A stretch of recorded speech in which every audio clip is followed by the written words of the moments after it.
Ah, shit. It's almost midnight, but I think that we've said for like a week and a half now that we're going to do a podcast with Avo, and like here we are. So like mission accomplished, everybody, right? It's not delayed. We're on time. We know how to do a show. I'm sure everything's good. Hey, buddy. Jesus, you're really jinxing it right now. You are really trying to make sure that this recording fails.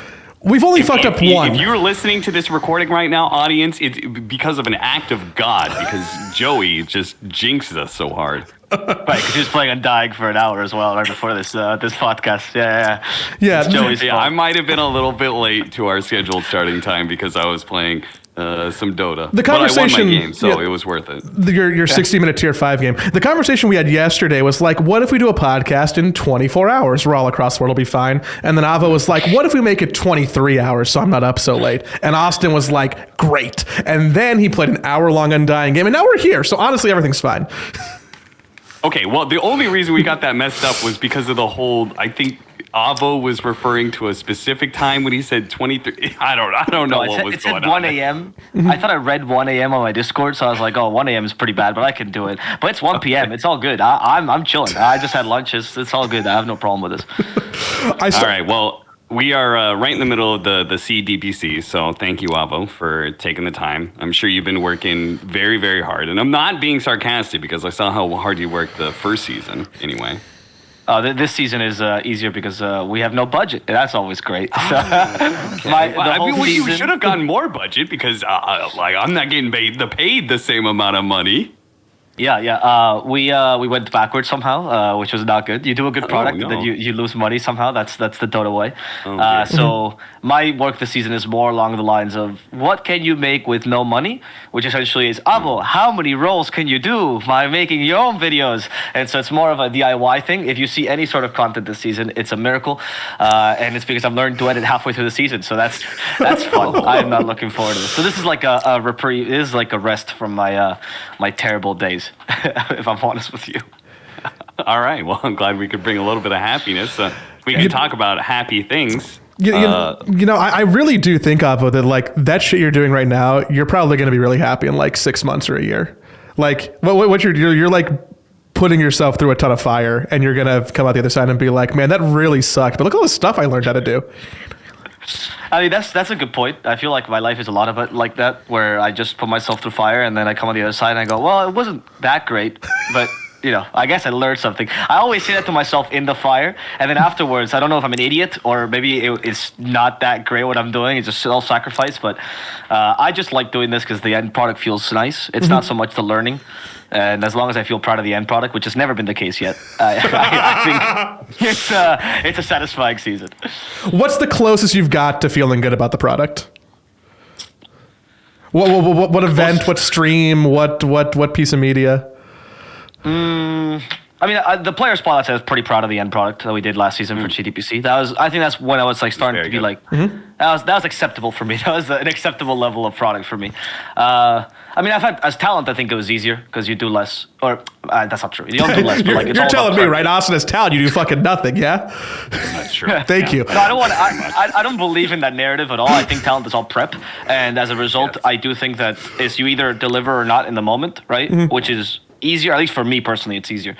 So I've felt moments where I did a good cast or did a good hosting or a good interview. I was pretty proud of Genting, even though I wasn't supposedly hired. It was just kind of a last minute thing, but I was pretty proud of what happened there. Of my impromptu stage hosting, and then a small tournament. My proudest moments was when we did Realms Collide. That was a very small tournament we started with, and we did a studio, which was themed after a radio broadcast. It was Richie and I in our apartment, and we'd literally moved our whole apartment. We had no living room for a whole month, and we decorated ourselves. We had a budget of $50, and then we put another $50 out of our own budget, and that was the whole decoration. We did things around the flat. We found trash, and we used it for the decorations and stuff like that. And something about, because maybe that was so small, it felt prouder. Right? There was no expectations, and we did a lot with very little. And that's still one of my happiest sets. It's still one of the only pictures I have on my Instagram for that reason. Can we take a step back here for a moment? Because I'm realizing now as we're talking and jumping into all these silly things that some people who come here week to week to listen to Austin and I talk about our literal shit may not know may not know what some of your roles are behind the scenes and what you're doing day to day, Avo. So who are you working? What are you doing? I am currently with Eeples for the time being, and I work in a variety of roles. I was supposedly a talent when I was hired, just a caster, but then I moved into hosting, and then interviewing, and then stage hosting. I've done paneling for some reason. I don't know why they keep putting me there, but sometimes there's just someone missing. Wait, and hold up. That's all talent work, Avo. What do you mean? Yeah, you mean you were hired as a caster? It's all talent work. I thought you were going to say all the production stuff that you're now doing. I also do that, right? I expanded my role, but I was originally my contract literally says caster, it's not even talent, and I did all these other things, and then they made me into currently my role in Eeples is the creative producer, creative lead. So I work in tandem with Richie, which is Seek and Strike, but I will call Richie for the rest of our podcast because Seek and Strike sounds weird, and we work together to make all our projects. He's the technical lead and I'm the creative lead, so I usually have the ideas, and Richie makes them real. So that's kind of what we work. And now, when we do DPC and majors, I usually do the content pieces and he does the actual production.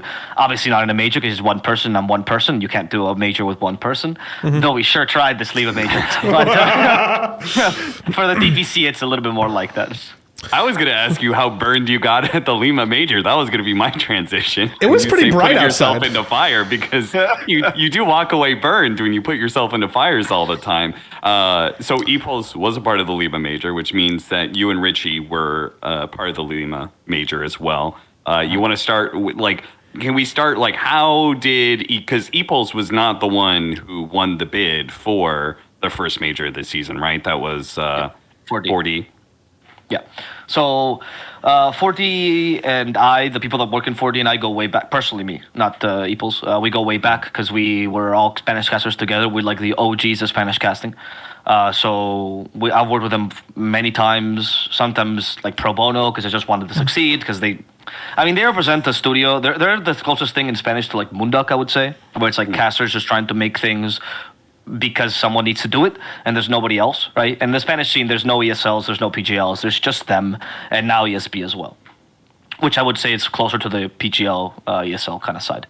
And I like their initiative because I feel like they're the only people that, like, they're a little bit stupid, and I say this in the nicest way possible, because they lose money in every project they do. Their goal is to just increase the scene. They're fueled more by passion than by anything else, and I respect that a lot. I think that's something that a lot of Dota talents share, so I do have a personal bias towards them.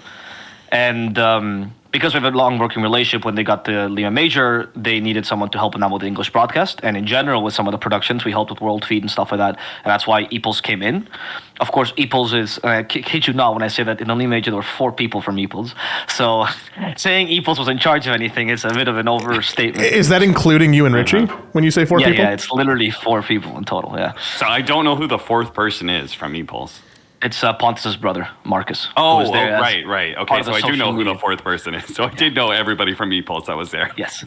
Yeah, so I thought it was really funny where I saw the threads and people were like shitting on Eeples, and I thought, guys, I don't think we have the manpower to fuck up. Like, we don't have the power to do anything bad, let alone good. But yeah, our involvement in the major was much smaller than stated. Yes, we were supposedly in charge of the English broadcast, and we're supposedly in charge of the World Feed. By being in charge, we obviously have to hire a bunch of people because we're not going to do this alone. So we were doing this in collaboration with BTS Brazil and a bunch of freelancers as well. And Richie and I kind of took this role. I mean, Richie's role kept increasing. He kept getting promoted, and my role kept getting expanded, but that was not an original role. Original role, Richie was going to be a second TD, which is, for people that don't know about broadcast, essentially think of him as the director, right? Of the show, and not so much the guy who like sets up the cables and everything, but more like, okay, go to this camera, we play this segment, he runs the show. And for me, I was going to be the content producer for English alone, but I was not. I was alone in that role, very unfortunate, which I discovered when I came to Lima, but I was not the guy that was supposed to set up the content or film the content, more like write the script, say what content gets played, what works for the English audience, what doesn't, subtitle things. And then we had a content team that was from 4D that was much bigger that hopefully would produce this. That was that was something that didn't really end up happening, but we can explain why as we go through the hell days of Lima.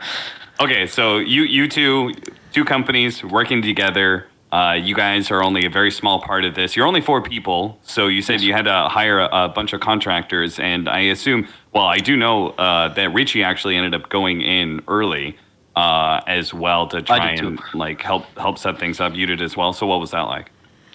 I mean, we went there 2 weeks. I mean, we were hoping to go there much earlier. Obviously, anything that was dealt with, the logistics side was completely on 4D, obviously because they're from Peru, right? And they're also not that big, so they also hired a bunch of contractors, and we'll deal with this and why this is important later. But they have like 20 people, and like actually 20 trustworthy people in the company. So we wanted to go there a month early to set things up. We went there only 2 weeks early because of delays and issues with hospitality and whatever. These things happen. It's common in tournaments. And the idea was not so much, we didn't really have a plan. We were just like, we're going to make sure anything that needs to get done gets done. And as soon as we landed on the ground, I would like to say we hit the ground running, but it was more like someone pushed us and just said, go, go! And that was more like it. Richie immediately started getting the show produced, right? And I immediately started getting I mean, I would like to say the content produced, but I actually was doing anything that was not the show. So I was doing things like, hey, have you guys considered makeup people? Have you guys considered a stylist? Do we have a scenographer? And every time the answer was no, I'd be like, okay, well, I guess I'd add that to my list of tasks that I'm going to do now. So that was, for Richie, the first 2 weeks was not that bad because the stress happened when the tournament started. For me, the first 2 weeks were the worst 2 weeks of my life, if I'm honest. It was terrible. I can feel my blood pressure getting higher. Like, oh, did you guys have a hair and makeup person? Oh no, why do we need that? Yeah, that's what they answered.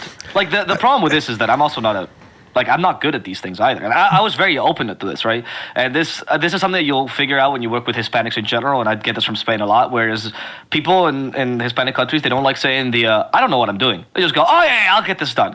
That's the most dangerous in a fucking tournament. And then I'll get this done 4 days later, it hasn't been done, and all of a sudden I go, I don't know how the fuck to do this, but I'm gonna try. And that's the best answer, and that's the only thing that actually moves things forward. And I learned a lot by doing that. Now I'm really good at negotiating now because I did like 16 different contractor jobs, but it was not what I was planning on doing. So it seems like somebody did a lot of good prep for the tournament, or maybe I'll take the word good out and just say prep, because like there were like booths on the ground with like people who were selling things, and there had to be like a small level of organization that happened, at least on the event front, right? Yeah, I mean, so people. I think outwardly it looked like the tournament was not organized, right? Or there was not prep, but it was being prepped for a while. The issue that we came onto that is something I knew in the back of my mind, but I didn't really realize until this tournament, was that you don't have, because 4D is so new and Epos as well, and we've worked with a lot of contractors and whatever, you actually don't have a list of trustworthy people that you can work with. You talk to like ESL and PGL, and I guarantee you, like those guys, beyond their own workers, they have like, oh, we got a cable contract, we got an internet guy, like we know these people, and they've worked with us before, and we can trust them. 4D have never done an event of the scale, so most of the logistics were done kind of like I mean, you go and you check resumes, you find the right people, you get recommendations, you do your best. But I can tell you, Joey, that it was like 50% of people, I would say, are the contractors, more or less, straight up did not show up for their jobs. It wasn't like they didn't know their jobs or whatever. They just straight up did not show up. It was wild. I've never experienced this level of like not giving a shit in my life. I don't know if that's a Peru thing or just a general not trustworthy people. But it was just like cable guy would show 8 hours late, stylist doesn't show up, makeup ladies want to change the schedule literally the day of the tournament. Oh yeah, there was definitely some weird times where it was like we're supposed to show up at 8 o'clock, and I just look at our group chat and they tell it's like, yeah, the makeup ladies aren't here, or they're saying they want to start at 9, or they got here but they're leaving. They say they're going to breakfast right now.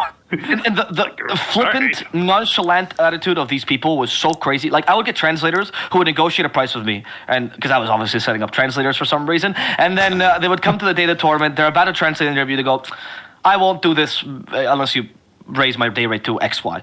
I'm like, you doing this right now? Are you trying to extort me? Is this the I think that's literally extortion.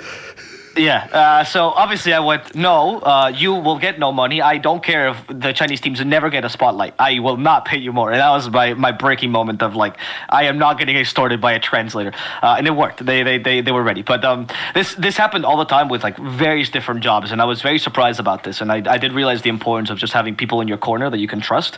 And this tournament did give a good list of contacts about that. But it's one of the things that you don't realize the most about tournaments, that many things that go wrong are just because you hired a contractor you never worked before. They're probably not a bad person or anything. They just don't care as much as you do. And esports is very ad hoc. You have to prepare on the fly, and something goes a little bit away from plan, and all of a sudden they don't give a shit. They don't care. They don't want to fix it. It's done. And this happened so many times during the Lima Major. So that was the main source of stress. It's my interesting. experience with esports when it comes to the workers and employees and companies, I guess, is that while there are a lot of people at an event, it is actually a very few number of people who actually makes everything work. Because like you need the individuals that will take charge of a situation and tell people, you do this, no, you do it now. Because otherwise people just don't do anything. That's a similar experience, I guess, with other things. Like for me, it was military was that way a lot. So yeah, it's just like esports is just full of incompetence. So there are very, very few key people that really overwork themselves to make things happen. The thing that's wild to me is that like for the viewer, and if you think about the experience of the audience, like they don't know/need to know about 95% about that. They don't care, know, or even think about the fact that hair and makeup isn't coming, that there might not be somebody to run your XLR cables. All that they see and can think about is like, why does the audio not work? So it's like a few key things that are like the most important to go right, but it seems like those also still went wrong. So That was the concern that I think, or the biggest takeaway to me, besides the getting people you trust, that I realized was that Richie and I, when we were setting up, I mean, we came in and because we had the capacity of, okay, 4G setting up all the base stuff, right? And then you guys just do the improvements. We had all these great ideas of like, oh, we would love to do these things that tournaments don't do, but we have the budget and we figured out. We would move things around to make sure that like this would be a feasible idea. Things like the draft panel, the group stage red zone. We had multiple content ideas which never got produced, but they were going to be like kind of innovative in that way. And this is very highbrow ideas. And like you said, Joey, like, there's a moment you realize, well, this is a great group stage panel, but if our mics have this fucking fan for some reason in them, there's no way anyone will listen to them. And I remember as well when our viewership was dropping, I would get talents in their best intentions in the world come to me like, I think this format's not working because this, or I think you can improve this. Guys, the mics are terrible. That is the biggest issue. Nobody wants to listen. It doesn't matter what we do in this format. We can literally put 4X Pros. We can put all of OG together and film a true site right there with those garbage mics and nobody would tune in. And those things just fall through the cracks because nobody is dealing with that like very small like aspects of it. Because sometimes you just need that person like Cap says that just goes screams like, why are these the wrong mics? Because that's what happened, by the way. It's the dumbest reason. Richie asked for certain mics to be bought.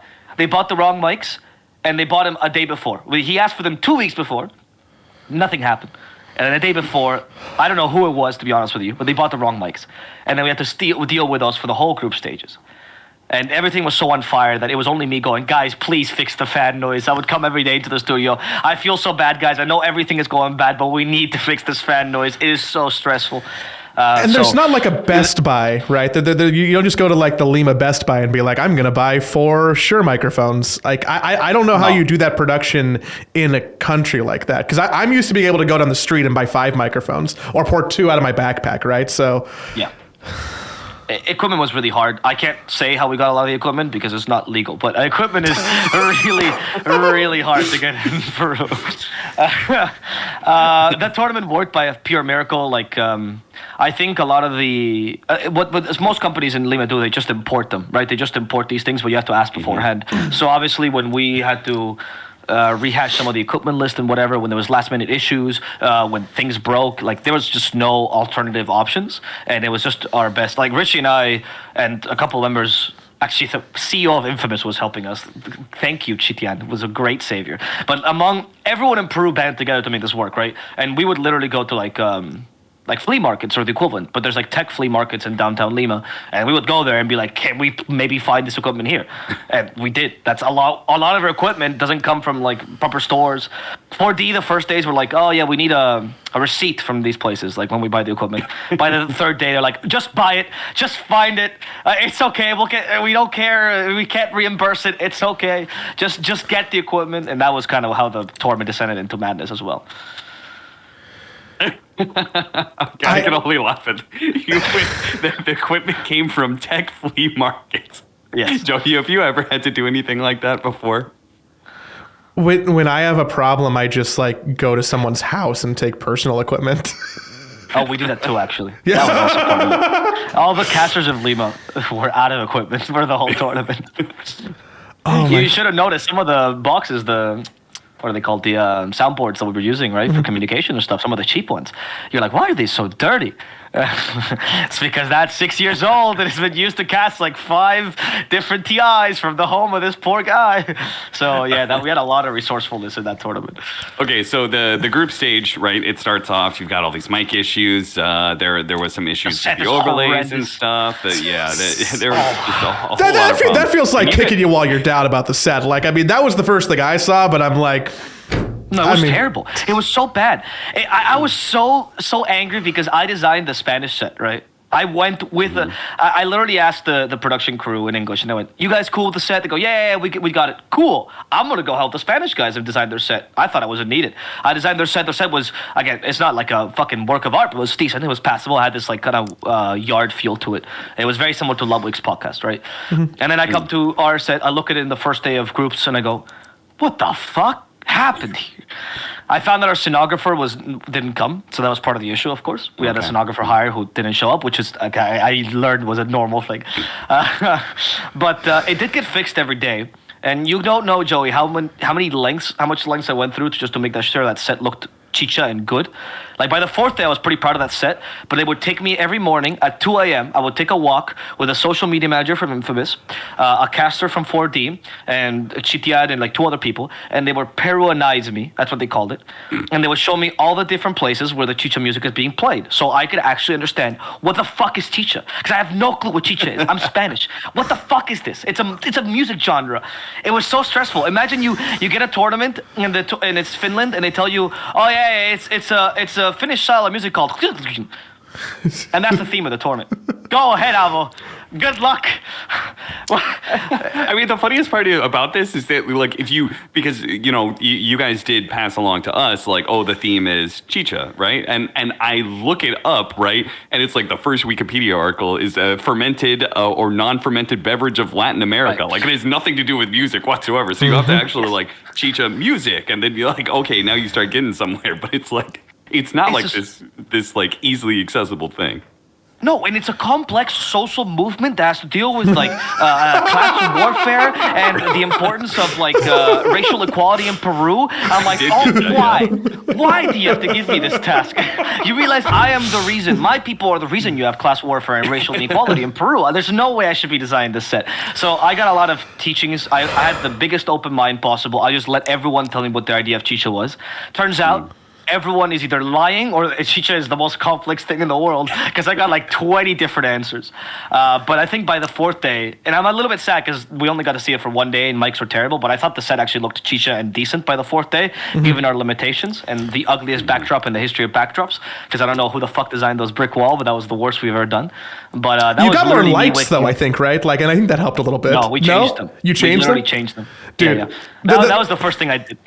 Dude, the first day I saw Tsunami on that set, who is a darker skinned individual, I just sent him a Discord message. I'm like, dude, you're blending in with the background.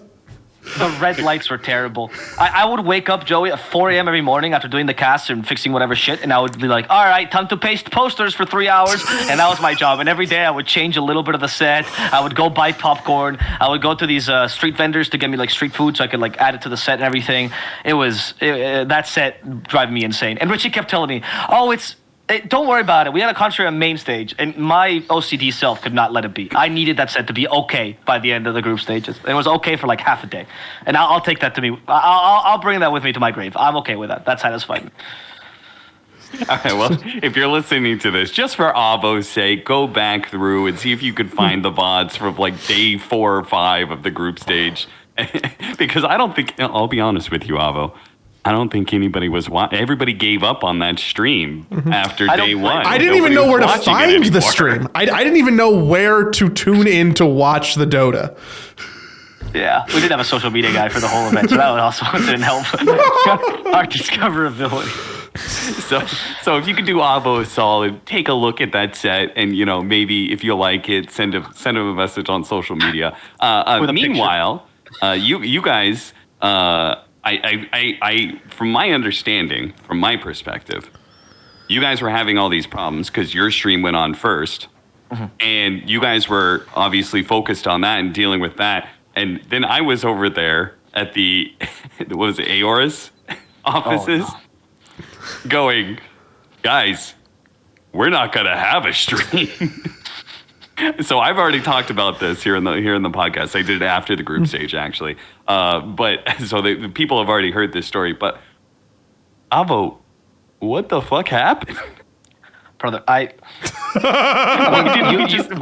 didn't we have a stream? You saw Richie when he went there, right? And he was I never saw him so defeated. I think he cried that day, and I don't joke. I think that's the most stressed he's ever been because he was trying to fix everything, and the whole thing was pinned on. And I'm not going to say his name for his good sake, but there was this one person who supposedly tested everything in the Aura's office, right? But we found out from you guys that the testing involved nothing. It was there's no work done. It was just him checking. I suppose there were mics in the studio. I don't know what it was. For 4 days, we tried to find this person to kill him. I don't really know. I would like to say to chastise him. I mean, okay. I'll be honest. I have never ever said this before in any sort of production element I have ever been a part of. But I did tell, I was talking to some other people, and Shiva was also there, and I said, whoever was in charge of that should be fired. I have never said that because I treat like jobs with a certain amount of, like, I think, people too easily go, oh, you should fire that person. Jobs are very important to people and like their livelihood and how they survive. I have never said that before. I said it in that moment. Shiva gave me a look. She was like, "What the fuck?" And I was like, "I stand by that. I don't give a shit. Like whoever was in charge of that should be fired." The amount of testing, they straight up just didn't do the job. Whatever the job was, they didn't do it. The amount of testing that went on this tournament that we would find out later that didn't happen.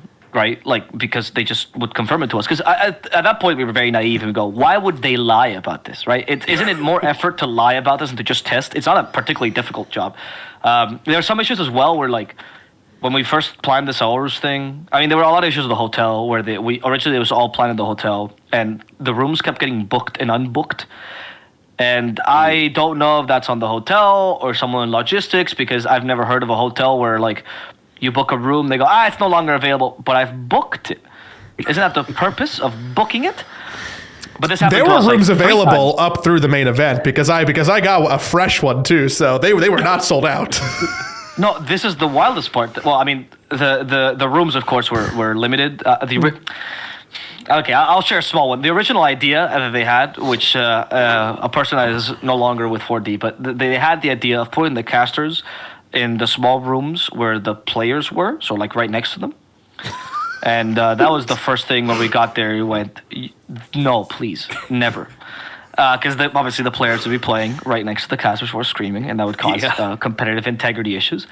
Luckily, we didn't. Well, I think you lost on that. I think you lost on the competitive integrity, anyways, when you got to the main stage. But that's a different. Yes, we'll talk about that next. But we're just supposed to be casting in the same room as the players. In the room next to it. In the little room right next to hotels. Yeah. So luckily we stopped that, and that was ours was like the last minute idea because there was just no space. Because again, these magical rooms kept disappearing. The booking of the rooms, and we said we need a place we can control. Aurus offices was there. Of course, we asked Aurus. We said, hey, is your bandwidth and your equipment is it good enough? This is the list of equipment. They went yes. Okay. I don't know if it was Aurus, mind you, or the people that were checking. I don't want to throw Aurus under the bus. Someone in this pipeline of bullshit said yes. And obviously when we got there, we realized none of it was true. The internet was not adequate. The equipment that you said they didn't have, which is something that kept happening to us, by the way. Even when we bought equipment, we go to stores, we'd call it like, hey, we need this soundboard. We need this many inputs, whatever. Oh yeah, we got it. Go to the store, they don't have it. Why say that? Why am I even calling you? And they go, we have this other one, which does not suit your needs, but you can buy it now. And I went, no, I need this many inputs. Why are you trying to, what is this cell? There's no way I'm buying something I don't need. It's equipment. I'm not buying a chocolate bar. I'm not going to get the smaller chocolate bar. It's not the same thing. I need a certain amount of XLR inputs. So that happened a lot in Peru. And this is what happened with ours a little bit. This is why we eventually moved out of it and fixed everything. And we essentially, the more we moved things in the English stream was just because we were trying to move things into being more into our control per se, and our being Richie's. I was not part of this. Richie was tearing his hair out. So when things started going well in the group stages was more because he managed to find a controlled environment, managed to find his own piece of equipment, and managed to stop trusting people and just did it all himself, which was the kind of the his role in the Lima major. So, that was shameful. I think those group stages were probably some of the worst group stages we've ever had. And there were so many issues, and all those issues just come from a combination of like miscommunications or just straight up lies, and the testing, which I don't understand how that possibly can happen. Like, oh yeah, I tested it. No, we didn't test it. The producers were not aware of it either. They thought they tested it. I don't understand who they were testing with either. But yeah, I mean, we sat there for 3 hours for our rehearsal for the group stage. Just sat there bullshitting. And we're eventually told, okay, you can leave now. Things will be set up by tomorrow. Okay, yeah, it's. That was 2 days. 2 days of testing as well that happened, which is what surprises me and baffles me the most. Like, it's not like we didn't prepare this. This was part of the schedule. It supposedly happened, but someone didn't do it. My favorite part is when I would have a problem. Like the echo in your ears, right? I hear my own voice, It's half a second delayed, right? That is incredibly hard to actually work with.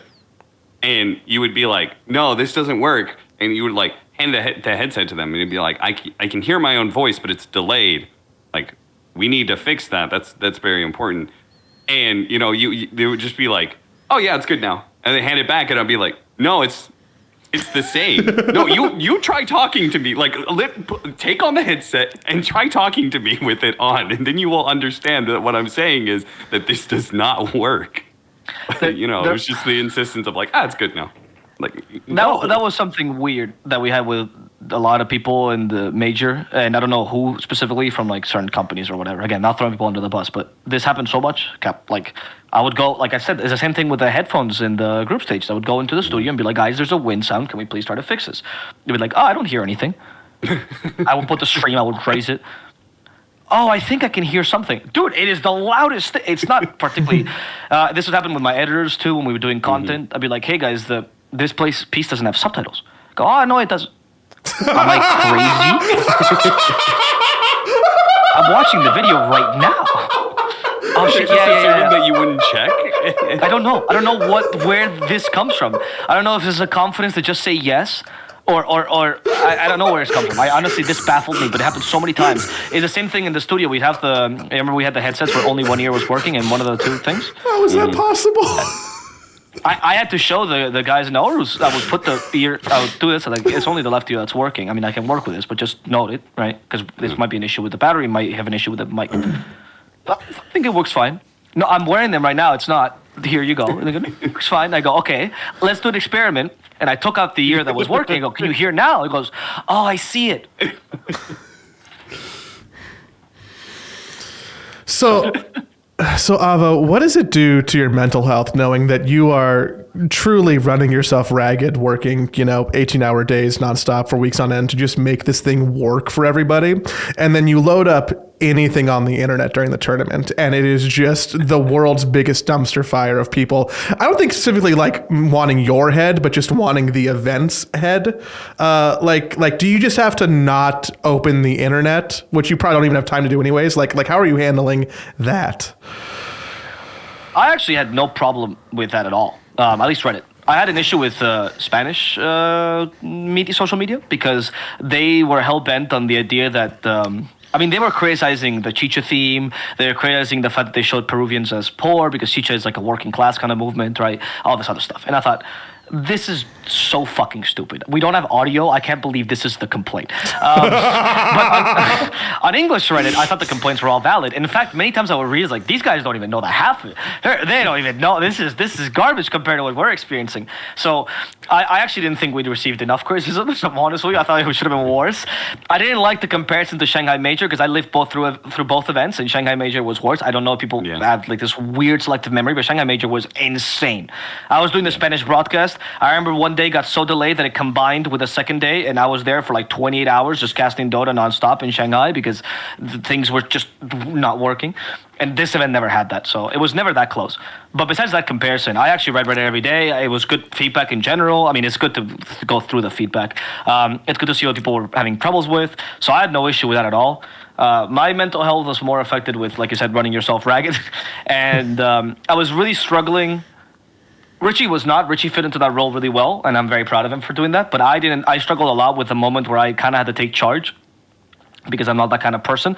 As Cap knows, I like being a clown. It's a persona I fulfill and I embody. I don't like giving people orders. I don't like talking over people. I don't like telling people, like, no, your opinion does not matter. You have to do this, right? And there were a couple of moments where I think because I was giving people so much leeway, and they would constantly debate me on things that I knew were like factually incorrect. Like, I'm telling you, there's this level of like, this video has no subtitles. Yes, it does. Like, I'm not debating you on this. Please stop. And there were moments where I was very close to being a pretty bad person to people, which I don't think is ever justified. Even if they're under you, they're making mistakes, whatever. It's never justified. And you saw the post. Well, hold on. What do you mean by pretty bad person? Because I do know. Yeah. Okay. I sat down with you when you were having this conversation with Richie, and it did stand out to me the fact that you were like, yeah, like I almost like yelled at somebody. And you seem to hold on to this guilt. And Richie was like, yeah, I've been yelling at people nonstop. It's getting results. And I was with Richie. I was just like, yeah, you got to yell at some. Sometimes you have to, like, yeah, you don't need to be mean necessarily, but sometimes you do have to yell at somebody in order to get the results done in a high pressure environment. I'm with Avo on this one. I've done 1,000 broadcasts and I can't yell at anybody. I can't. I mean, I understand your point. I think Richie is better than me at doing that, right? But like, I just couldn't, because I'm usually the person that, I mean, Richie and I work together well because of this, right? He goes, yells at people. I go and tell them what they're still worth something and they can do great things. And then we have it's a good tandem of not dropping morale. Yeah, you're the good cop. You're just the good cop. You'll learn when subtitles are or are not in the video. But until that day, just remember you still have value. I mean, that's what I did with the editing team, because that was actually, because they were the people that were directly under me, right? And they were doing things which were just nonsensical, and I'm not going to go into the details because nobody saw them, so I'm not going to air this out, but there were a lot of issues which were like basic stuff, or them not getting things done on time. I knew they weren't working, right?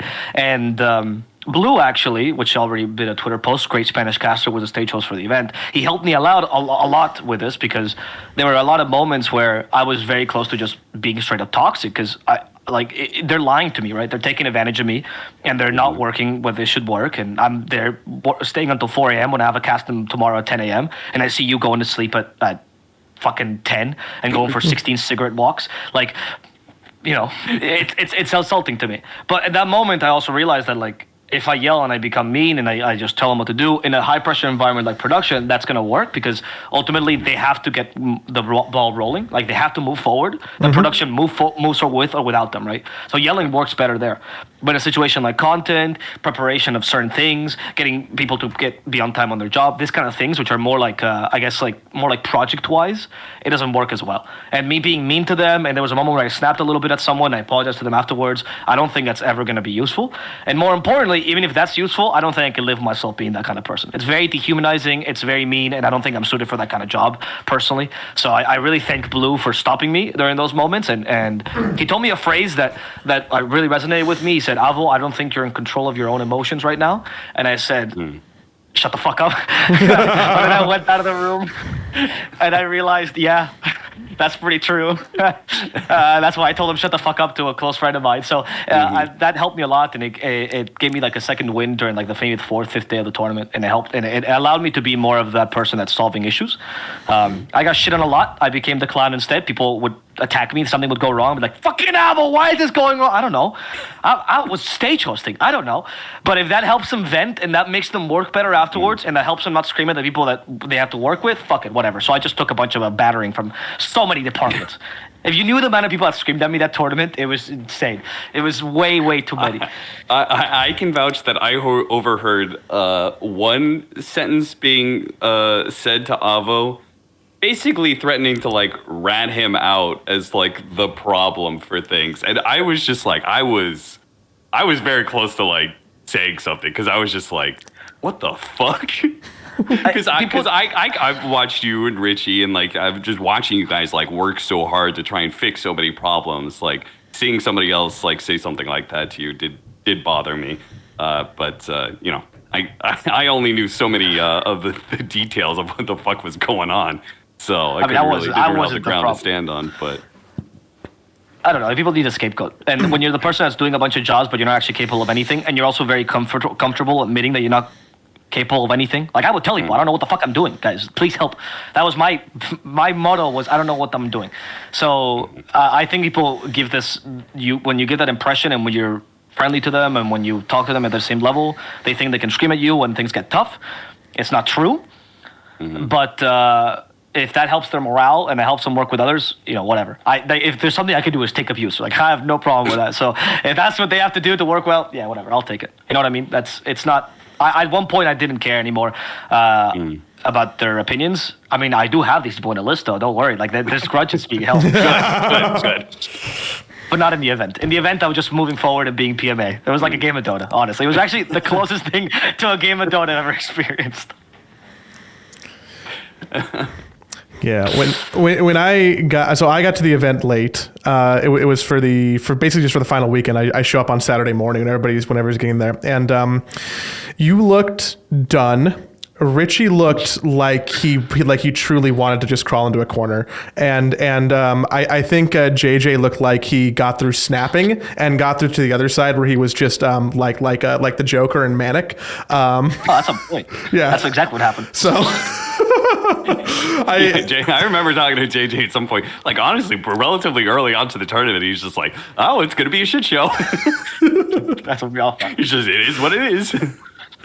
Yeah, just so much empathy. I don't know how. Like, I mean, I was walking around backstage without passes. By the way, just side note on the Lima Major, the worst security at any event ever.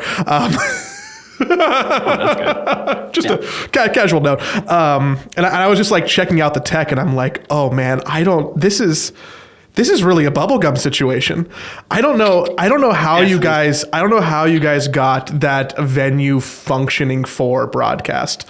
With the amount of gear that was there. Well, I mean, that's because part of the time it wasn't functioning. Yeah. There was day one. It didn't really have a broadcast to start, right? We finished at 2 a.m. also.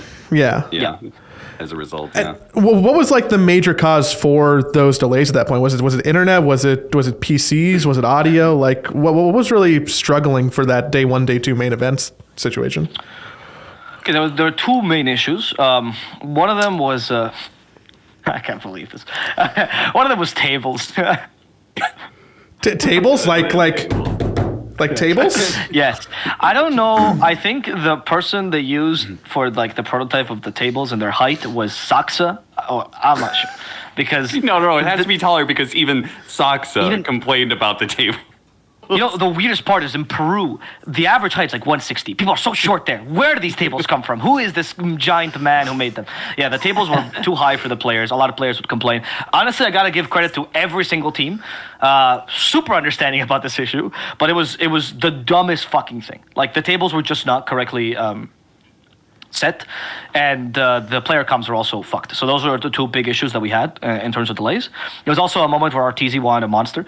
So there's a couple of reasons for those delays. But for the most part, it was tables and it was... we wanted a monster. He's like, I need a monster now. And we didn't have a monster in the arena. Yeah. Delayed the broadcast. Okay. But what did you do to fix the tables? Did people just play with them like that the whole event? We raised the floor because the tables were against the wall. And for player comms, we would literally, we actually had a meeting, which was the 8 useful people and 1 not useful person who was just in the meeting for some reason. And we called it a Brothers of Christ meeting. That was what it was. And we had one every hour, and we would go, what are the issues we're having? This. All right, how do we solve this? This. And Richie and Pontus would lead those meetings. Very useful there. And that's how we would go through like 5 solutions every 2-3 hours, because that's how problems were getting fixed. Honestly, it was literally bubblegum because 9 people, maybe 2 of them were actually experts. One of them is me. I'm a caster. Right? Why? And we're just finding solutions to all these things as they come up, right? And in the first 2 days, we're just kind of trying to find how these things work, because even though there was a plan set up beforehand that was supposedly prepped, the contractors that did this plan were not as capable as we thought. A lot of the cabling didn't get done, like straight up. Audio cabling just didn't get done. They came 8 hours late, and then they just didn't do part of it because they had to go home, which, well... Sound, yeah. Well, it's funny about the sound thing because I don't know if there were sound engineers. I know they never showed up. But when we looked at the position of the booths, like, I know people talk about soundproof booths, and soundproof booths are good, but in an arena like that, and the way they're put, it doesn't matter how well these soundproof booths are. Like, they're just not going to work. Ironically, though, the actual headsets that we had were good. They were not catching the sound. Was catching the sound, which was the dumbest fucking thing in the world, were the microphones of the players. Yeah. So the microphones would send it into their closed system, and then everyone would hear the sound through their own microphones rather than through the headphones. Because, well, the booths were obviously not that soundproof, but honestly, in an arena like that with so many people, it's impossible no matter what. Yeah. But the microphones were just not set up they were omnidirectional for some fucking reason. Even though, of course, we asked for different ones, and, well, this happened. They did get fixed as days went on, and they get improved on, iterations upon iterations of these microphones, because getting headsets was really difficult. But the first days, it's not that the players heard the audience, the players couldn't hear each other. That was the funniest part. Beast Ghost told me, they're like, we can't hear each other, because they were shouting so loud. So that was more the issue. They weren't cheating, they just couldn't hear the comms. Okay, so we're talking about main event, but there was a group stage problem with tables as well. That is actually a pretty funny story, right? Oh, right, yeah. Avo?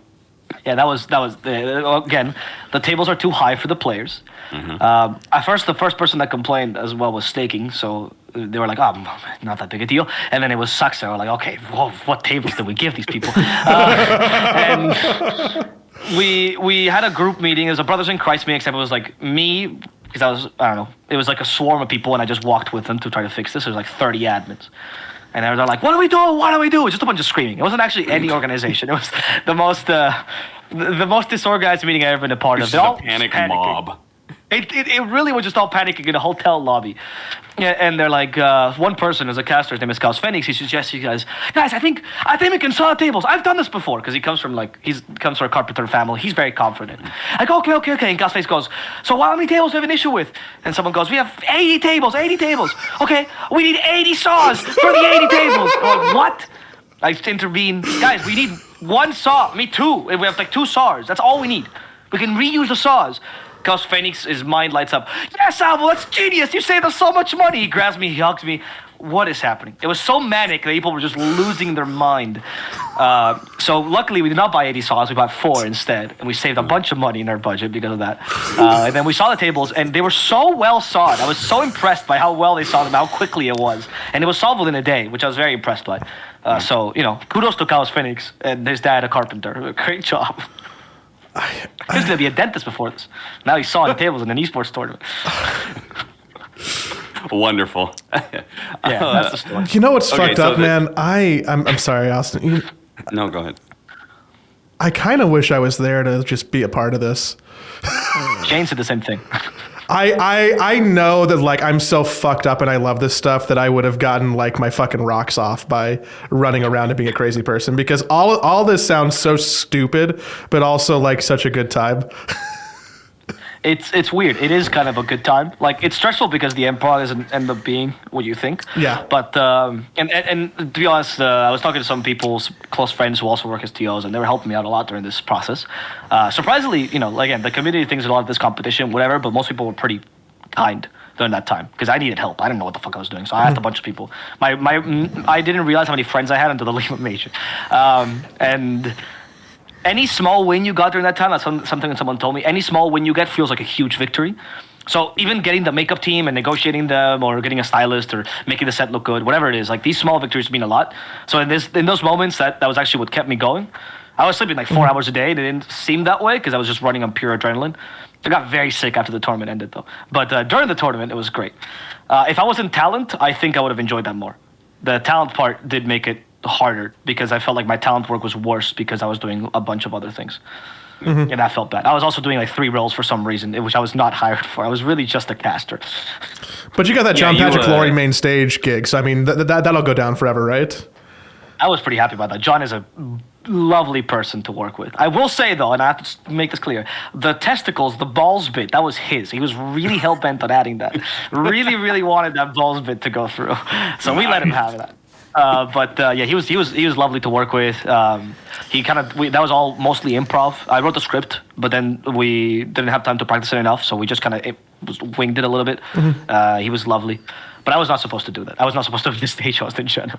That was Blue, but he lost his voice, so I covered for him. And there were some other issues specifically with the English broadcast. There was some audio issues that we had, right? There was like some cable just broke and we just didn't have some sort of like audio whatsoever for all of English production or something like that, right? Yeah, there was when the cables were laying down because of the delays and whatever, they didn't lay down enough and we didn't have the backup, and so that's kind of what happened. I think someone kicked it. I'm not really sure what happened, but like it was literally as you guys were casting or trying to cast, a group of the production team just following a cable through the whole arena, like literally just going. Okay, I was no, watching not broken. Yeah, you enjoyed it. You're like, oh wow, look at that. That was very because it started from my headset and it went its way back. I was just like, I go show up first series of the day. On the second day, guys, the audio's just not working. Like I can't hear myself at all. Like, can we get this fixed? And of course, I think it's just like one headset problem or something like that. And then it just kind of went from there. And we did testing, right? It's just these things that you don't really expect. Like, obviously, because you can't get the cable guys in when the arena is full of people, right? That's the whole purpose of them coming in earlier, which they did, of course, do. And now setting up enough cables, like you said, bubblegum, right? So we're just trying to fix these things as they go. But usually when you're trying to get the tournament just working, most of the contingency plans fall through the cracks. And contingency plans are very important in esports. That's why ESL does so well in their tournaments, because they have like 60 of them. Yeah. And we had like plan A, plan B, and then panic. That was kind of our plans. Yeah, if you go to like an NFL game, they don't only have one audio cable running; they have four, right? Because there's a backup for the backup for the backup for the backup. Yes, and you don't need four. You don't need four, but you probably have two. We should have. We had one. We had a single one. I think we did have a backup, but it wasn't properly connected. I'm not really sure. You'd have to ask Richie about those specific details. I just saw him that day with the saddest I've ever seen him. Right, so at breakfast, and then the day after, because of the audio cable issues. So I just gauged on that.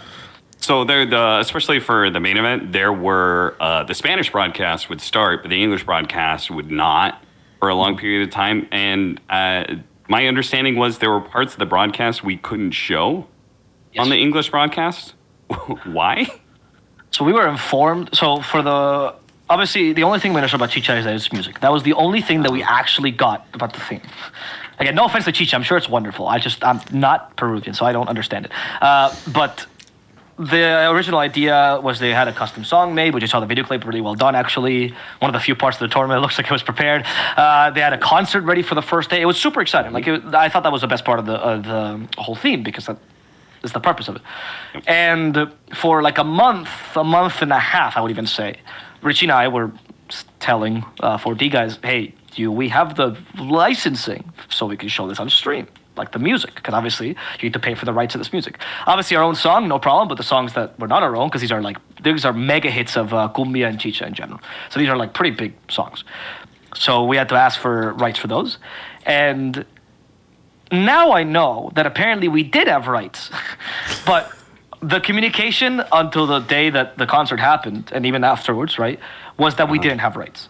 So by our understanding, we didn't show the concert. And obviously when, unless it's like triple confirmed to you that you have rights, you cannot start a Twitch broadcast with potentially licensed music. That's like a big no-go. So we decided not to do that. But it wasn't that the English broadcast was not ready. They were ready, in fact, that day to do the concert, and they were ready with everything. But we didn't have rights to the music, or we didn't think we had rights to the music. I still don't know what the truth is. Every person I ask changes this answer. I've stopped searching for it. I don't care. It makes me angry. When I found out that we did have rights, I was just very livid. So I went outside, I cooled off, and I never touch this topic again. Because it was one of the coolest parts of the tournament, for sure. Like I there were very few times where I've ever had live music at a tournament, and I only like when Dream League had their whole deal where they would do like the song walk-in sort of thing. Besides that, I've never had music be so tied into a production that I've watched. So Yeah, it was great. Me and Adrian, who was one of the heads of 4D, I think the only happy moments I had during this tournament was I was building the set for them, and we went to like the equivalent of IKEA in Peru, I think it's called Surimac, to buy a bunch of the things for the set. And in the car, we're just jamming to the playlist of the tournament. We're just singing together because I know most of these songs. I mean, for English speakers, they're probably pretty new, but for Spanish speakers, even in Spain, they're pretty well known. Cumbia is a very well known like genre. So it was great. I was like, oh, I'm so excited for this concert. I can't wait to see it live. Obviously, I didn't get to see it live because I was fixing issues instead, and it was not on our stream either.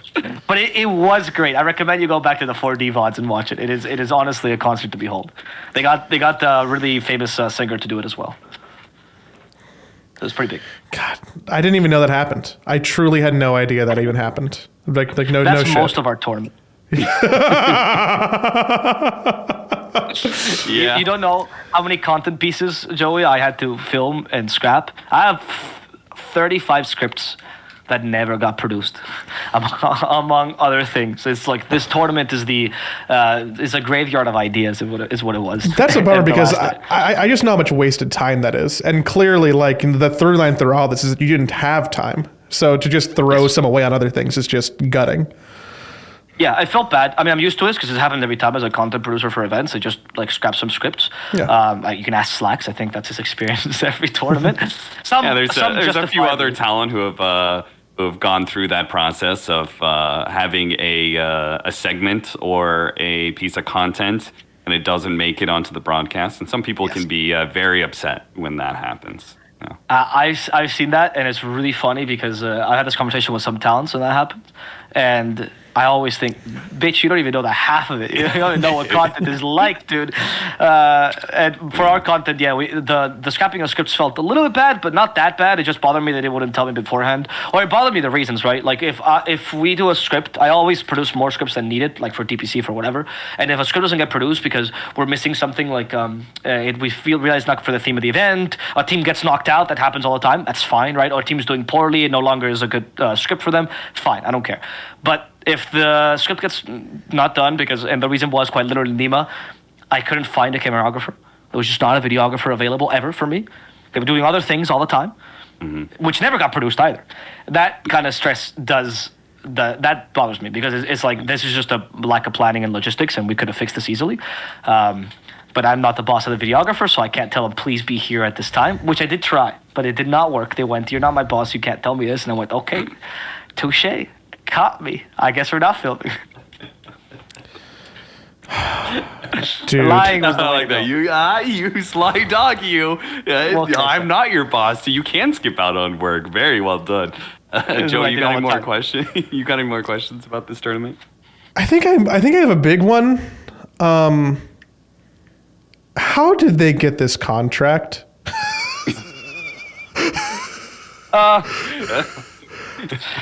It doesn't make sense. It doesn't make sense. I mean, I guess it does. It's probably economic related, but like, how? Look, I can't believe I'm going up to bat here for 4D, but I think that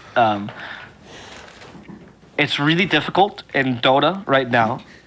So Dota's in a really difficult spot for TOs because if you're a new TO and you're actually passionate about Dota and you want to make a good product with Dota, you kind of have to come from building Dota tournaments.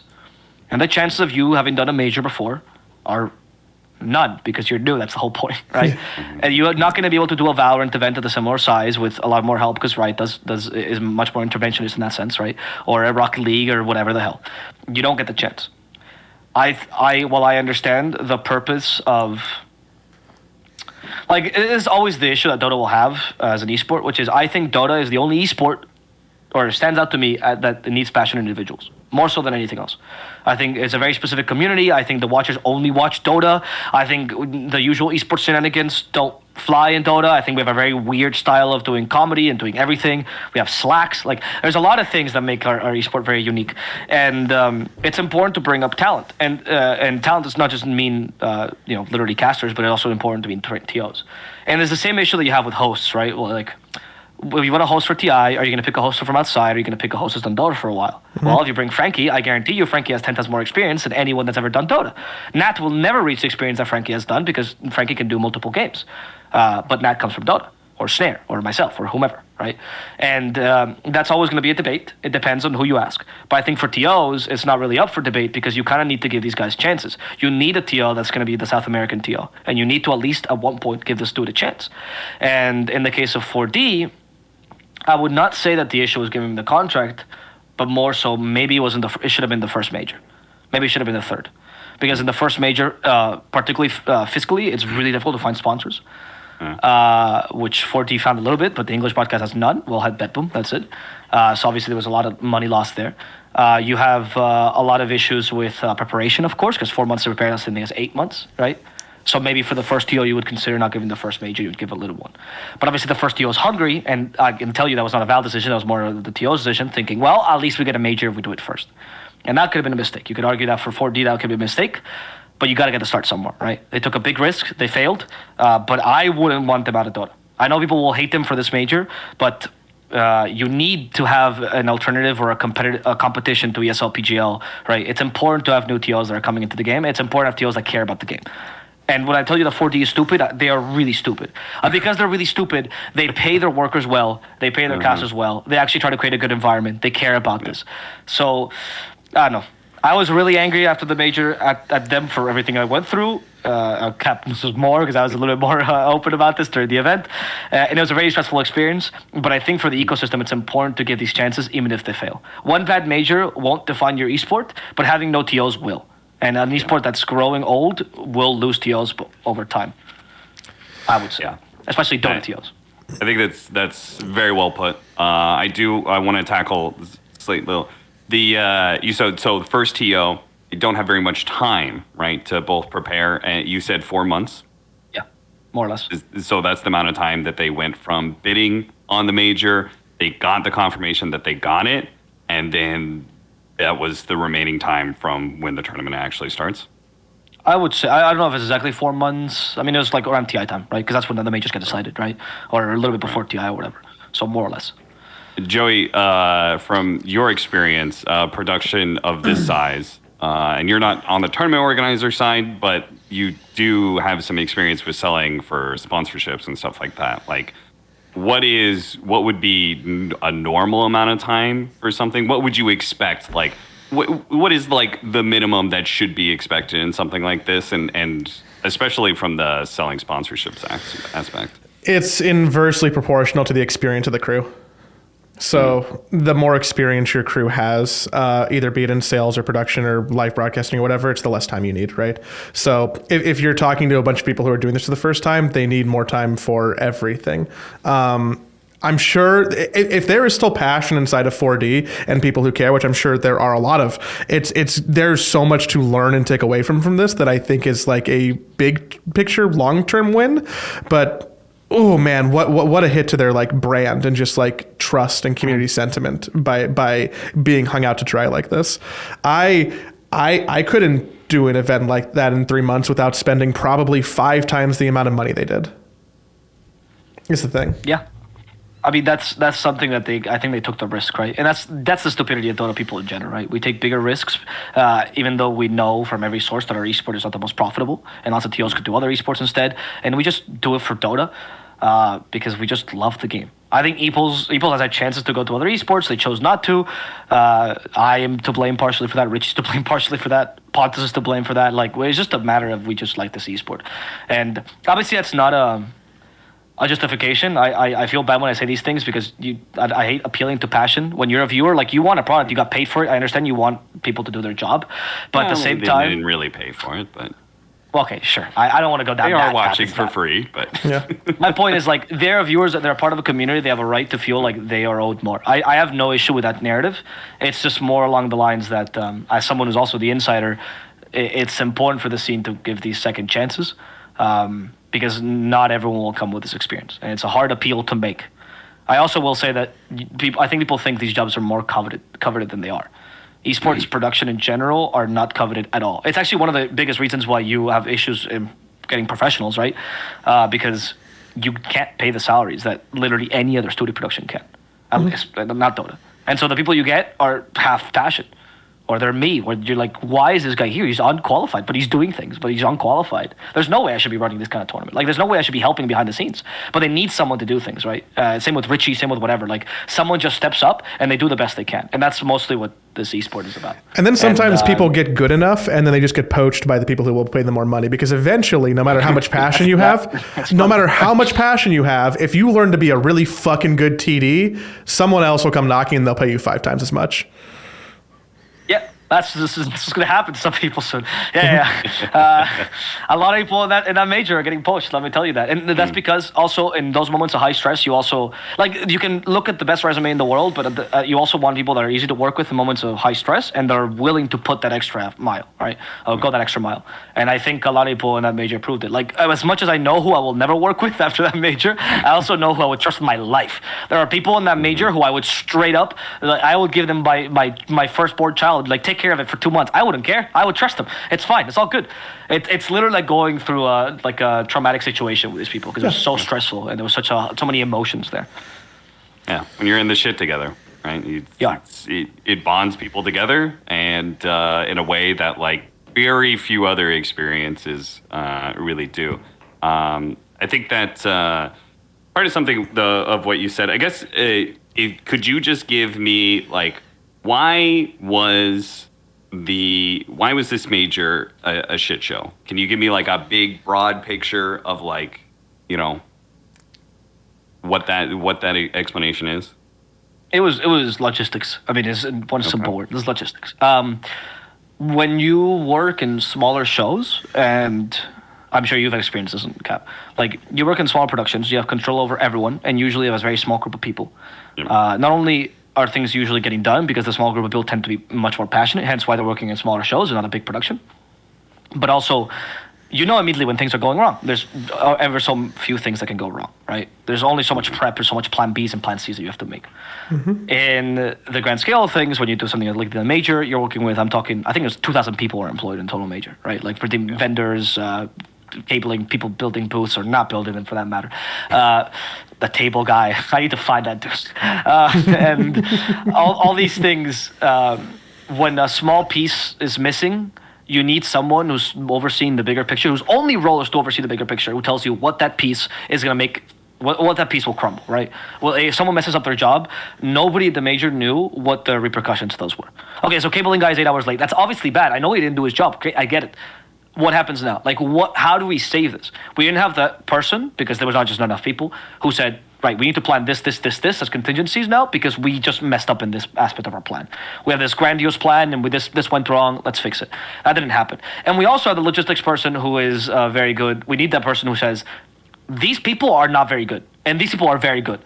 And he needs to tell everyone, trust these people, don't trust these people. And that's a really savage way of saying it, but in high pressure situation, you don't get the luxury of saying, oh, maybe he will get this done this time. No. You need the trustworthy people. And they're the only people that make decisions, or should make decisions in those moments.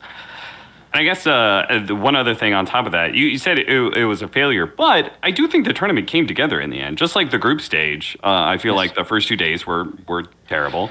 But by the end of the group stage, it was a decent product. Disagree. The results are bullshit. Whole thing was staged and fucked. Okay, we got the salty liquid fan here who flew all the way to Peru. Oh man, you really did jinx that tournament, didn't you, Joe? You should just stop attending any liquid events ever again.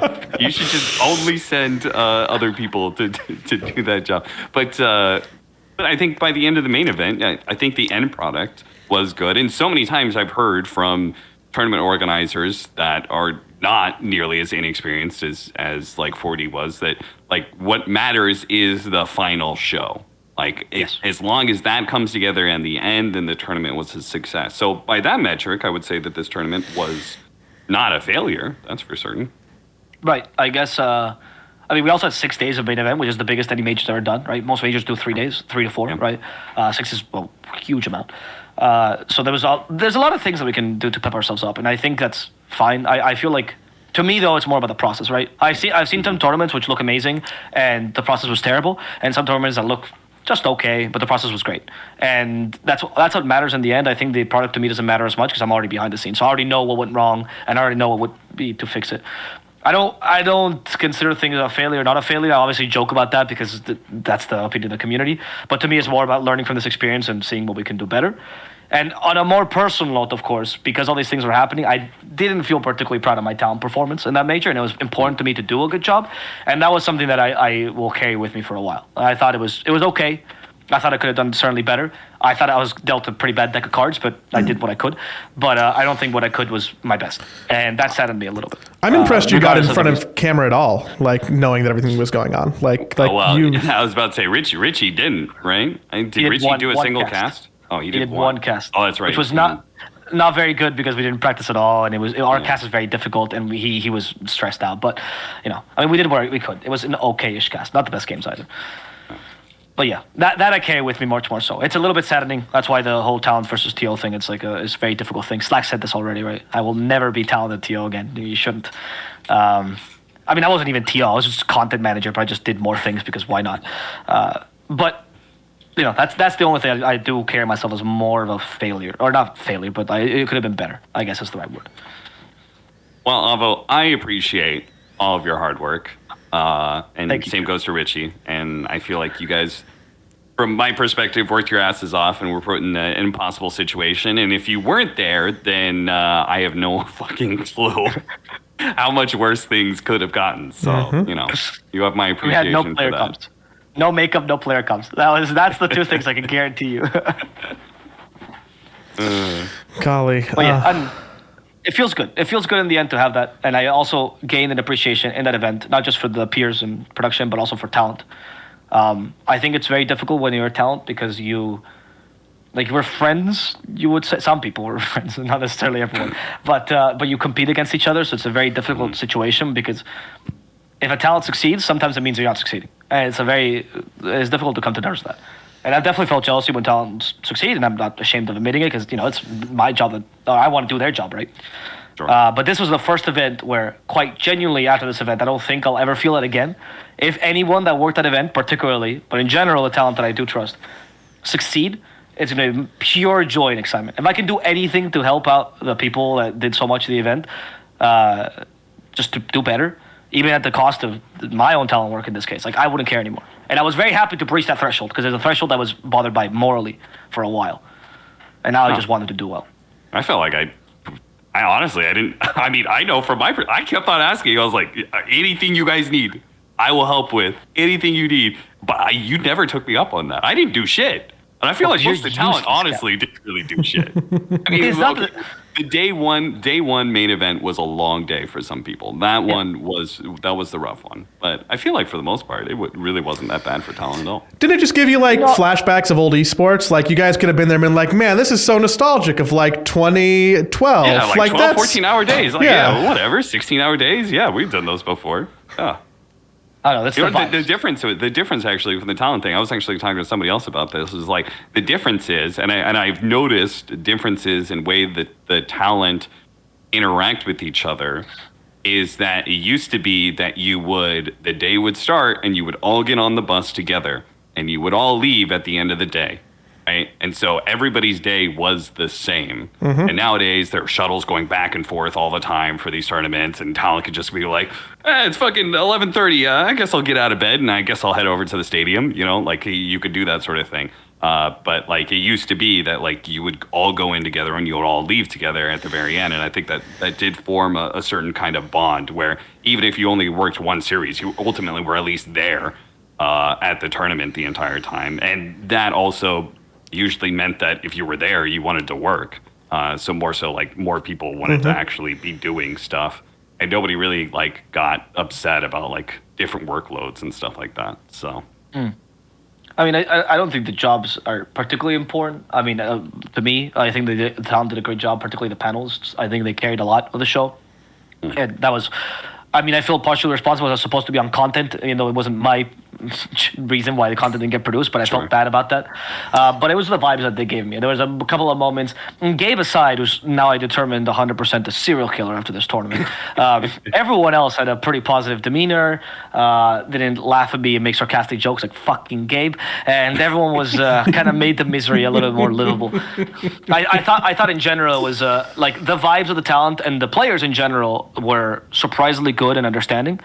And that meant a lot. It was like a moment of clarity. And to me, the Spanish I was actually blown away at the little amount of social media bitching from the player side, because let me just say, like 5 years ago, it would not have been that way. I don't know. Yeah, I think it's just, honestly, I think it's just age. Like, I think a lot of these players have gone through bad events, good events, have more respect for the people that are working the show that isn't just them. Probably deal with the stress of playing better than they used to. I think there's just probably a lot of things, but honestly, I think it's mostly just age and experience, and there's a lot of people out there who just kind of like, will tell you, hey, it's okay. People are trying their best, Yes, that's the case as well. Like, I think that's an important thing that in front of the scenes, it wasn't really noticed, or like in the Reddit or whatever, but behind the scenes, everyone knew it. It's not that these guys are not trying, or they're trying to save money or whatever. In fact, they're not losing money. Let me just put it out there. A lot of money. But it's just that they're not that competent. That's the reality of it.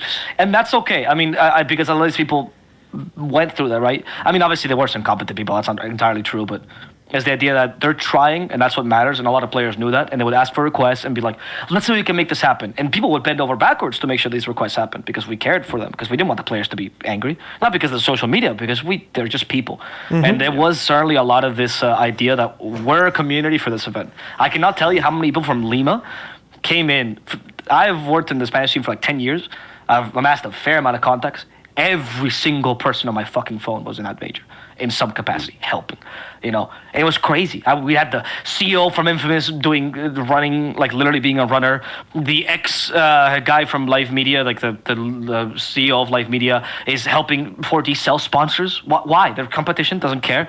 ESB is giving us context to equipment. Like, everyone was there. There are people in the admin room like, aren't you a caster? Oh yeah, I'm an admin for this tournament. Okay, sure, yeah, cool. There were streamers that were coming by just to sign autographs in moments of dead time, even though they were originally hired for other things. They would just do, oh yeah, sure, and they would appease the audience. The amount of wholesomeness and community feeling in that major was really high, and that was one of the highlights of the major. Knowing that ultimately, people are pretty decent. People are actually kind of good, and at least in the Dota scene. It seems like a lot of people who were on the ground in the stands genuinely had a phenomenal time, and we're just happy to be there. I got to talk to a lot of them, and everybody was really happy. So, I think for those people, giant success. Yeah, they enjoyed it. I had a lot of positive feedback from people there too. Mm-hmm. I think I shook half of Lima's hands in that major. It was kind of insane. But they were all very positive. They were also happy to be there. I think it showed with the way that they were just excited that there was a major in Peru at all, right? And a lot of people that were from Lima were more understanding of, like, especially people that were involved in production, like, they just knew. Like, the reason why Live Media or Infamous or whatever was helping us is because they knew how difficult this was. It wasn't like, and because partially the geographical situation of Peru. So I think that was very communicated in the community. Social media for Spanish was atrocious, but the people that actually came to the event, creme de la creme. I think all the good people came to the event, and then the bad people stayed home. And I realized that. I did not open my Facebook page for a solid 2 weeks. Honestly, LAN events always, I think, really give you a good idea of the loud minority on the internet, because I've never had a problem. I'm trying to think. I don't think I've ever I've had awkward interactions. In fact, I've even met toxic people who I've met online and were toxic, and then I met in person that they were nice. I will shout out to there was one time I was at I think an ESL event, and there's a North American player. I don't think he plays anymore. He goes by the name Venom. And he was notorious for being extremely toxic. And I'd been toxic to me multiple times, and I called him a piece of shit and all these sorts of things. And we ended up taking a picture. I did not know at the time. We take this picture with this guy who's like, hey, can we get a picture? Yeah, absolutely. Yeah, sure. like, hey, nice to meet you. And he starts walking away, and then he turns around and he says, oh, it's Venom, by the way. He just kept walking. Jesus Christ. But like, I've never had a problem with anybody I've met in person.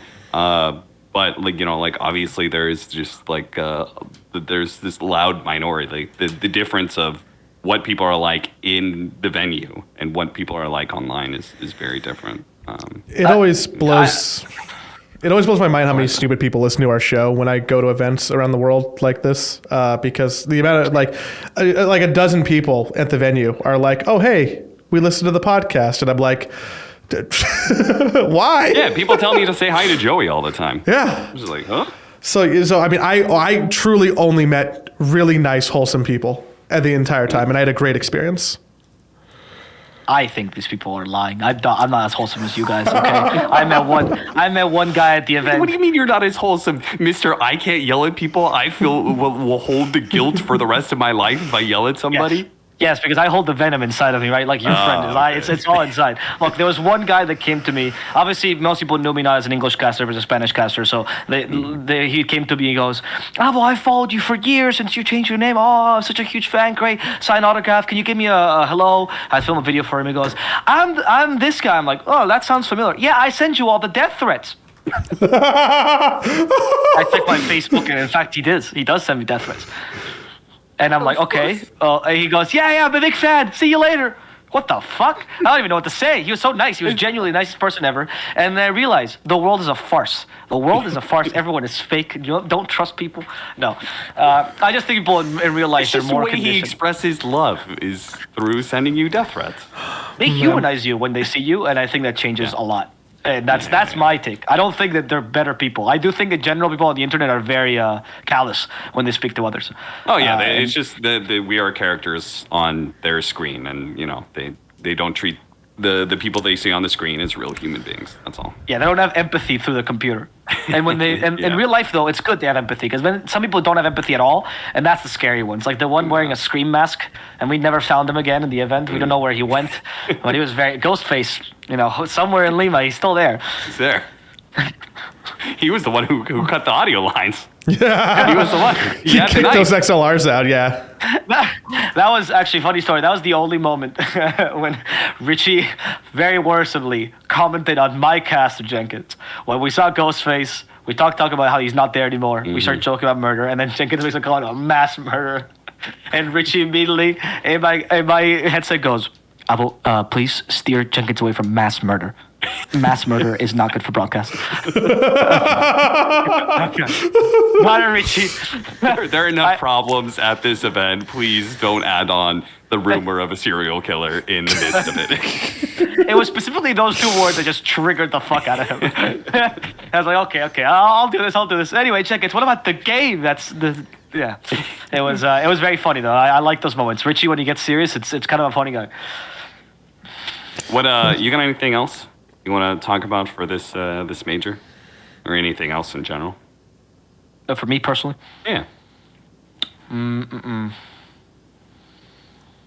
I think I said I made my piece. I think I guess the one last thing is I really want to give a shout out to particularly a lot of the 4D talent.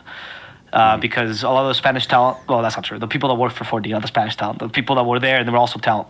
All of those guys, much like Richie and myself, I think they were doing multiple jobs as well, and most of the time that wasn't being noticed. People like Flapjack was an analyst, he was an interviewer sometimes, and he was also the talent manager for Spanish, and at parts for English. And he got me underwear. Which is a story I'll tell later down the line. I got the fucking underwear story. Now you have to tell it, now that you referenced it.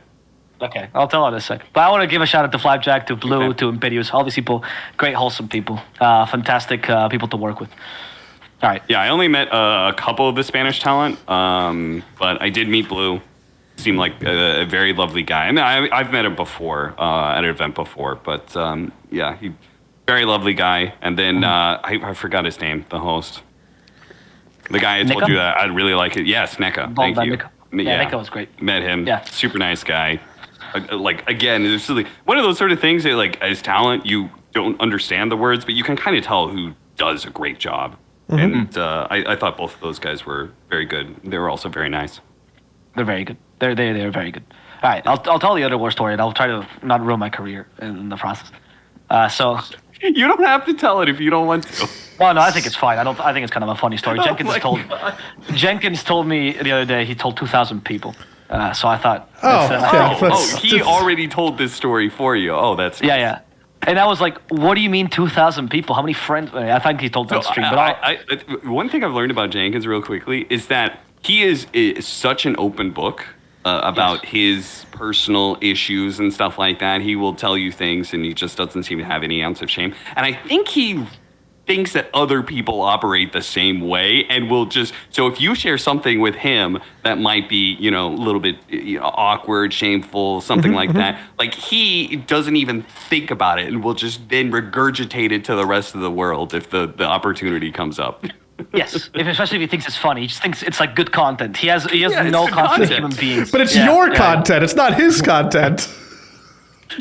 Luckily, I don't have much shame either. I think the things that you're shameful about, I think you should tell because that way you fix them, right? I have more shame over things that I've done wrong than this story. I think this story is just me being a degenerate, which I truly am. This is something you should be ashamed of. Yes, go on. I disagree with that, but okay. So what happened is in the event, I think this was maybe the third day of the event, or so, and we had a washing in the hotel. We had like laundry, but we had to use a special kind of laundry that was through hospitality. I did not know this, so I used the long laundry service, and my laundry was a day late as a result of that. And so I woke up one day and I had no underwear that was clean. And so obviously I thought, well, the most logical choice, because Cap, you told me later I could turn them around, but I didn't know that at the time. Yes, the secret, if you have dirty underwear, you could do is reverse it and also flip it inside out. You can wear it 4 different ways that way. That's excessive. 4 things too much, but 2 I can see. But regardless, I didn't know that, so I just went commando, and I thought that's gonna surely work.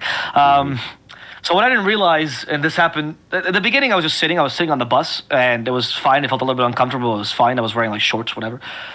And then when I started standing for a long period of time, which was when I was getting to the casting desk and saying hi to a bunch of people, I realized that the commando was making me want to take a shit constantly because there was nothing covering my ass, right? So I felt the constant. I still do not understand. Should I ask questions about them? Because that's not normal, right? Like, it is. Okay. It is. Look, it's just Pavlovian response because when you go to the bathroom, right, you take off your clothes, right, or your pants and your underwear. Generally, so obviously, yes. Yes, you should. And obviously, when you have nothing there, my body immediately knows, oh, it's time to go to the bathroom. So my body is getting this immediate response of, it's time to go to the bathroom. You gotta go take a shit. I will say, I have a strong bowel movements. I go like 3-4 times a day easily. It's a constant thing for me, right? So it was morning. I had coffee, and I really, really wanted to. And I'm standing there. The casting desk is the only thing I'm thinking about. On top of that, the zipper was, it was grinding against my crotch, and my physical reaction was not a good one, and it was starting to distract me in both ways, right, as a man. It was not like a sexual thing, mind you, it's just a physical reaction. It was very, very uncomfortable. So on the back end, I was thinking, I need to go to the bathroom, and the front end, I was thinking something else. And this is while I'm standing there while the draft is going on. So the cast happens, and I think it was my worst cast of the tournament. I thought I was a little bit distracted, and I felt really bad. And the whole time, because it wasn't like a bad cast, like I didn't have synergy with Jenkins, just like my team fight, my hype was just bad. I was messing up my words. I was stumbling on certain things. I felt really bad about that cast. And I realized it was because I couldn't concentrate because I wanted to shit myself during the whole fucking cast, which I'm sure you, Cap, can relate to at some point in your life, as I heard your story. Yeah, absolutely. And so it distracts you. So we get off that cast. I signed like 1,000 autographs while I'm shitting myself, which was terrible, by the way. I literally told one guy, hey, I'm sorry, I got to go to the bathroom. I can't sign this. Goodbye. And the guy followed me almost to the bathroom, which was a very awkward moment. And so I go to the talent room. I'm done with my day. It was only one cast for the day. And Flapjack, who's a talent manager for Spanish, he comes to me and goes, we need you for the stage host interviews for the rest of the day. Because Blue has no voice. We need someone to do it. You're the only one that speaks English and Spanish. Like, you got to do it. And I go, Flapjack, I just did the worst cast of my life. I don't think I can do it. I think I'm going to do a terrible job. I'm not going to ruin your show like that. And he goes, we need you. Okay, if you get me underwear, I'll do it. If you get me a fresh pair of underwear, I'll do it. Does he And immediately Flapjack- go yes? Does he look No. at you confused? He walks away. That's what he does. He walks away immediately. And I'm like, okay, all right. So I'm getting ready to go. 10 minutes later, he comes back, goes, one of the runners will bring you underwear, sizes. I go, boxers, and give him my size. He goes, okay, cool. Color? I don't care. Cool. Gets the runner to bring me underwear. And then in the most defeated look I've ever seen Flapjack ever in my life, like maybe 30, 40 minutes later, he has a pair of boxers. He hands it to me, and he goes, you're doing my interviews now. I go, yeah, I'll do interviews. You're doing my interviews now. Yeah. Gives me the pair of boxers. I go to the bathroom. It's all solved. The most glorious feeling after being commando the whole day. Actually getting to wear underwear. And I did the best interviews of my life on stage. The crowd was hype. I was feeling myself. No longer had to shit myself. It was incredible. I really, really knocked it out of the park. That was my worst and best day. But it was all because of the underwear. And now I will never go commando again in a tournament. Now I know. That's my takeaway from this tournament. That's my biggest takeaway actually from the Lima Major. Also, shit before you cast. That's another one. So it's two things. Always bring extra underwear. I mean, I do that. If you ever see me bringing a backpack to an event, it's the underwear's in there. Yeah, see? That's the biggest power move though I ever had, is asking a runner to buy me underwear. I've never felt more powerful in my entire life. When he brought me that, I was like, I'm noticing this is what real tier 1 talent feels like, right? Another human spent an hour of their life getting you underwear. That was their job. Yeah. What power? Oh my God, yeah. That was like a zipper moment all over again. It was great. It was a great moment. Great moment of power. I can't believe you include the zipper part too. I thought you were just gonna leave it on the back end. No, I gotta tell the whole story. Look, it's a physical reaction. It wasn't a sexual thing. It was just physical reaction. Men have this, all right? We've all you been certainly would want to teenagers. have that reaction when you're up on stage, certainly on camera. Yeah, exactly. That would Exactly. be worse. Yes, Yeah. that would be bad. Exactly. Thank you very much. It I would think you're distract more some. Boy, happy. Avo's really enjoying this interview, isn't he? Oh, Jesus fucking Christ! No. There was nothing like that. Yeah, I had Put you the right next to the gladiators. fear picture, just have like fear, then Avo, and No, it was not noticeable on camera. We made sure of it. I asked Richie to raise the camera a little bit for that, just in case. So I was very mindful of that whole idea. Yeah. good DP. Yeah, that's my story. Sorry about that cast, though. If anyone listens to that podcast, I'm very sorry about that cast. I don't know which one it was, but I'm sorry. There was a couple of crazy moments of that cast, and I think it was totally justified. I read all of you guys. I screamed too much. I jumbled my words. I'm very, very sorry. It's not an excuse, but it was just bad. It was just bad. That's it. I don't know how we top this. I think we just bring it home. I think we just bring Honestly, it home. Saipo it always comes back to poop. It always comes back to poop in the end. It always does. And when we say Wonderful. poop, Jenkins' name is never more than 10 words behind, which is just bizarre. Yeah. He was the best co-caster for that moment. He was laughing way too much at that story. That was the best story he's ever heard in his lifetime. Yeah. God. Well, shit, man. Thanks for hanging out with us and dishing on what happened. We generally have this thing called the no Reddit rule, where we really don't like people to post things about the podcast online. But I have a bad feeling that people are going to probably talk about this. You can post it. You're getting the no Reddit rule wrong. You can post it. Just post it with Avo went on the podcast and, it was really great insight into how the Lima Major went, or you can be a little bit spicier than that. Just don't say, Avo said X, and then people just read the headline, they don't listen to the podcast, and then the entire conversation happens without any context. They would miss all the poop story. Yeah. I will accept Avo almost shit himself at the major. I think that's a fine headline. That's an okay thing to say. That's the only Which would be paraphrasing. the second time we have had that headline from one of our shows, which is probably too many.